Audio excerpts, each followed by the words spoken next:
సంస్థాపనార్థాయ సంభవామి యుగే యుగే. శ్రీ శ్రీ ఆచార్య ప్రబోధానంద యోగీశ్వర్ల వారికి, జగద్గురు అయిన శ్రీకృష్ణ భగవంతునికి నమస్కరించుకుంటూ, భగవద్గీతలోని 11వ అధ్యాయమైన భక్తి యోగము అనే అధ్యాయములో 2వ శ్లోకం గురించి తెలుసుకుందాం.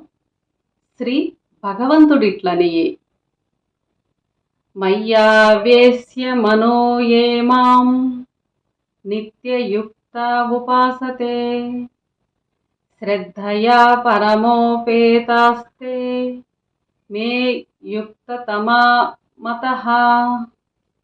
ఈ శ్లోకము బ్రహ్మ కర్మ భక్తి యోగముల గురించి తెలియచేశారు. భావము: పరమ శ్రద్ధ కలిగిన వారై నా యందు మనస్సు నుంచి నిత్యము నాతో యుక్తము కోరి ఉపాసించు వారందరూ ఉత్తమ యోగులని నా ఒప్పుదల.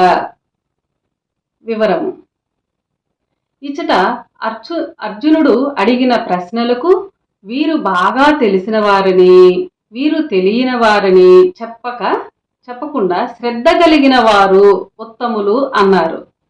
ఇక్కడ వీరు బాగా తెలిసిన వారని, తెలియని వారని చెప్పలేదు. ఇక్కడ శ్రద్ధ బాగా కలిగిన వారు ఉత్తములుడు అని అన్నారు.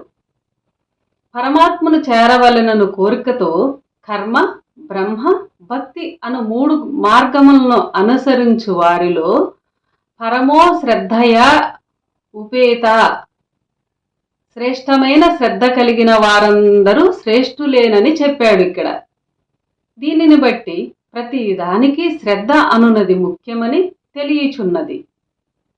శ్రద్ధ లేని భక్తి నిరర్ధకమని కూడా తెలియచున్నది.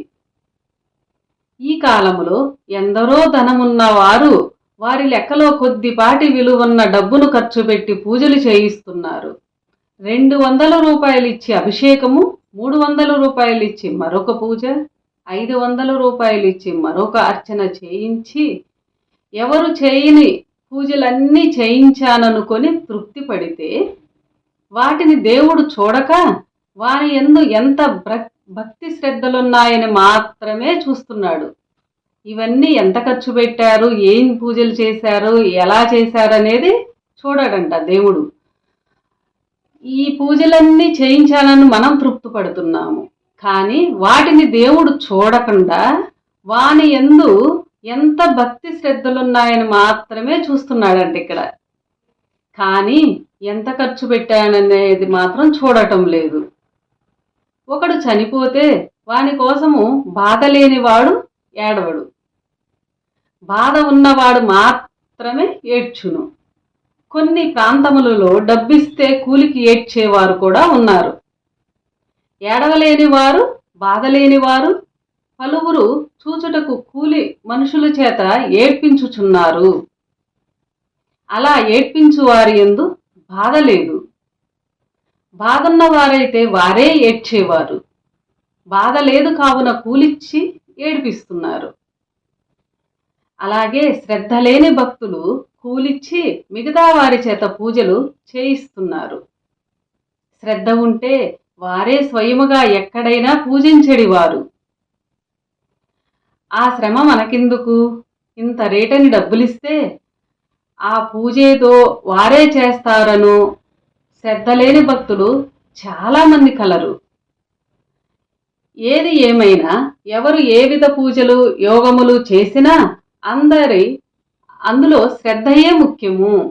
ఎవరు ఏ పూజలు ఎంత ఖర్చు పెట్టి చేసినా, ఎన్ని చేసినా అందులో ఉన్న శ్రద్ధయే ముఖ్యము.